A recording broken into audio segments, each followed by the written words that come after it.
मैं अपने बड़े भाई हम सब का नेतृत्व कर रहे उत्तर प्रदेश के भावी सीएम युवा यशस्वी सम्माननीय अखिलेश यादव जी का तहे दिल से आभार करती हूं, स्वागत करती हूं। मैंने कसम खाई है, लगातार लड़ रही हूं, चल रही हूं सामाजिक न्याय की इस विचारधारा को लेकर, दलितों, शोषितों, पिछड़ों के लिए, उनके हक अधिकार सम्मान के लिए। मुझे पता है और पहले से पता था कि चलूंगी तो रास्ते में लोग रोड़े अटकाने जरूर आएंगे।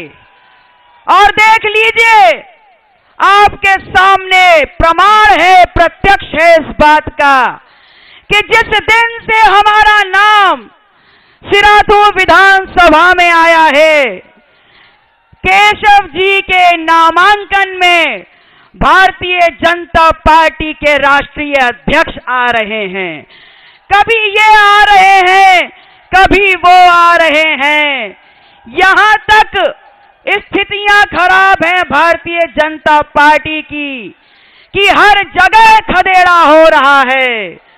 और अपने बीच में वो धोखेबाज, वो घोटालेबाज मध्य प्रदेश से मंत्रियों को बुला के बैठाया है, जो सिराथू की जनता के बीच में खुले हाथों से पैसे बांटने का काम कर रहे हैं।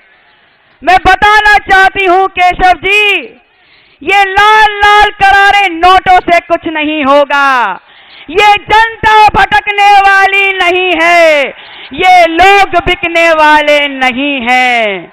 मैं कहने आई हूं कि भारतीय जनता पार्टी और केशव जी इतना डर खा के बैठे हैं कि कहीं ऐसा ना हो, घबराहट में वो मैं किसी दिन मुझे आईएसआई का एजेंट, पाकिस्तान का नागरिक और या फिर आतंकवादी घोषित कर दें।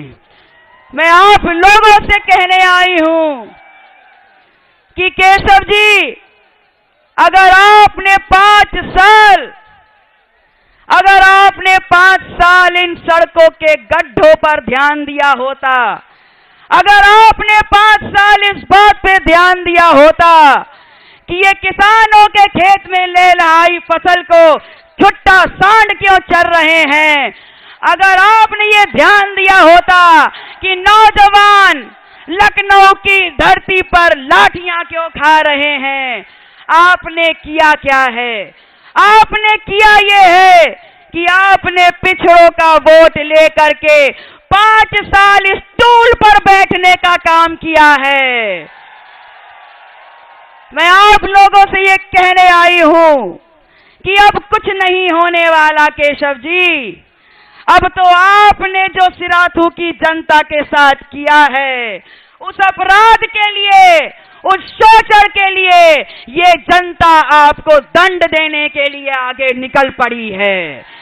ये जनता इस बार आपको सबक सिखा देगी। इन लोगों ने लोकतांत्रिक व्यवस्था, ये चुनाव का मजाक बना के रख दिया है।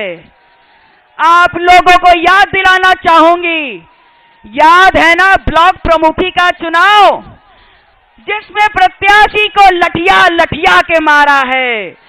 याद है ना जिला पंचायती का चुनाव, जिसमें प्रत्याशियों को घर से उठवाने का काम कर दिया है।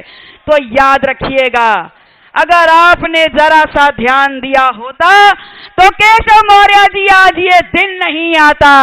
आज ये सिराथू की जनता अपना खाना पीना छोड़कर आज इस मंच के सामने आंदोलन नहीं कर रही होती।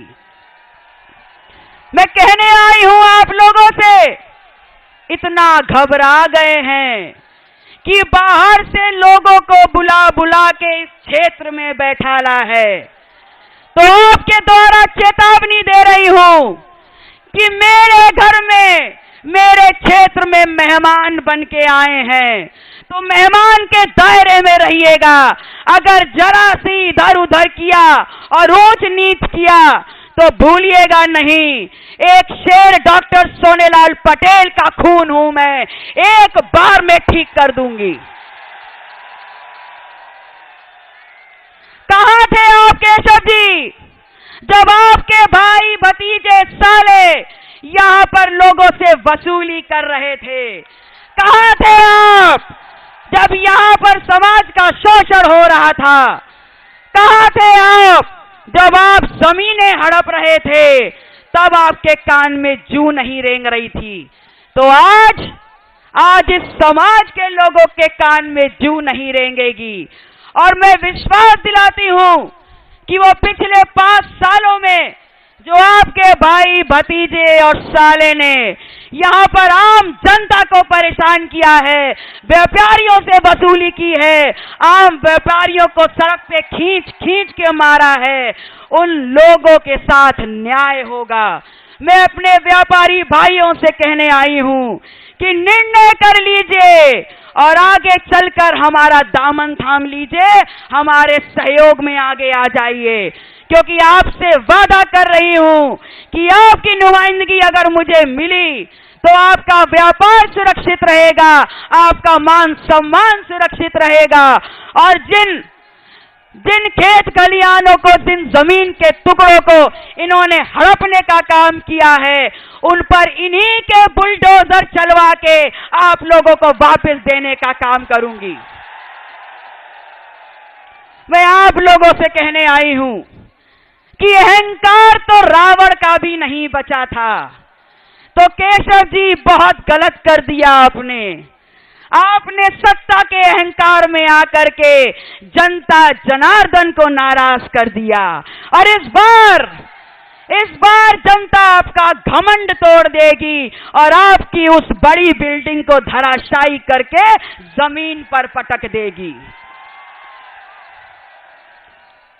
आप लोगों से ये अपील करने आई हूं कि 27 फरवरी को संविधान के माध्यम से मिली आपको उस ताकत, उस एक वोट की ताकत का इस्तेमाल मेरे चुनाव निशान साइकिल के आगे ईवीएम में बटन दबाकर कर दीजिएगा और मेरे बड़े भाई माननीय अखिलेश यादव जी को इस गठबंधन के मुख्यमंत्री के रूप में लखनऊ की कुर्सी पर बैठाने का काम करिएगा।